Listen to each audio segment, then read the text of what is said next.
The Old Man at the Bridge by Ernest Hemingway. An old man with steel-rimmed spectacles and very dusty clothes sat by the side of the road. There was a pontoon bridge across the river, and carts, trucks, and men, women, and children were crossing it. The mule-drawn cart staggered up the steep bank from the bridge, with soldiers helping push against the spokes of the wheels. The trucks ground up and away, heading out of it all, and the peasants plodded along in the ankle-deep dust. But the old man sat there without moving. He was too tired to go any farther. It was my business to cross the bridge, explore the bridgehead beyond, and find out to what point the enemy had advanced. I did this and returned over the bridge. There were not so many carts now, and very few people on foot, but the old man was still there. "Where do you come from?" I asked him. "From San Carlos," he said and smiled.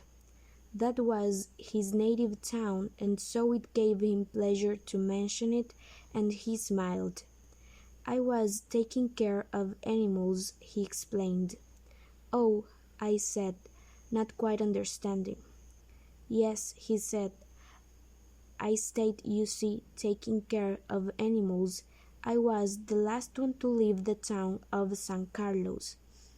He did not look like a shepherd nor a herdsman, and I looked at his black dusty clothes, and his grey dusty face, and his steel-rimmed spectacles, and said, "What animals were they?" "Various animals," he said, and shook his head. "I had to leave them. I was watching the bridge and the African-looking country of the Ebro Delta, and wondering how long now it would be before we would see the enemy, and listening all the while for the first noises that would signal that ever-mysterious event called contact." And the old man still sat there. "What animals were they?" I asked. "There were 3 animals altogether," he explained. "There were 2 goats and a cat, and then there were 4 pairs of pigeons." "And you had to leave them?" I asked. "Yes, because of the artillery. The captain told me to go because of the artillery." "And you have no family?" I asked, watching the far end of the bridge, where a few last carts were hurrying down the slope of the bank. "No," he said, "only the animals I stated. The cat, of course, will be all right.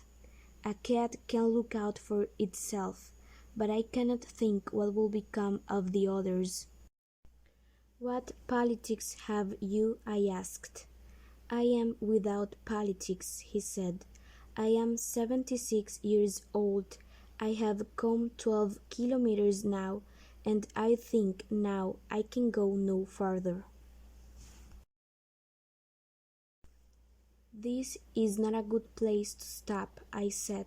"If you can make it, there are tracks up the road where it forks for Tortosa."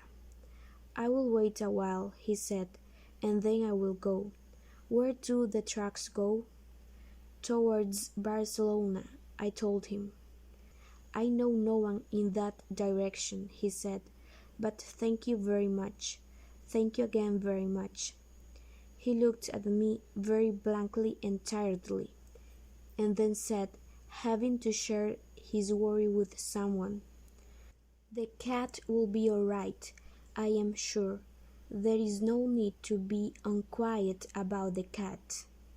But the others, now what do you think about the others?" "Why, they'll probably come through it all right." "You think so?"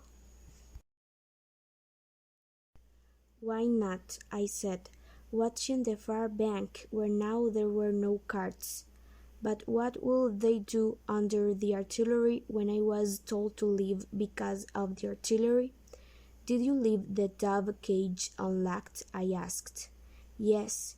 Then they'll fly. Yes, certainly they'll fly. But the others, it's better not to think about the others, he said. If you are rested, I would go, I urged. Get up and try to walk now. Thank you, he said, and got to his feet, swayed from side to side, and then sat down backwards in the dust. I was taking care of animals, he said dully, but no longer to me. I was only taking care of animals. There was nothing to do about him. It was Easter Sunday, and the fascists were advancing toward the Ebro. It was a grey overcast day with a low ceiling, so their planes were not up. That and the fact that cats know how to look after themselves was all the good luck that old man would ever have.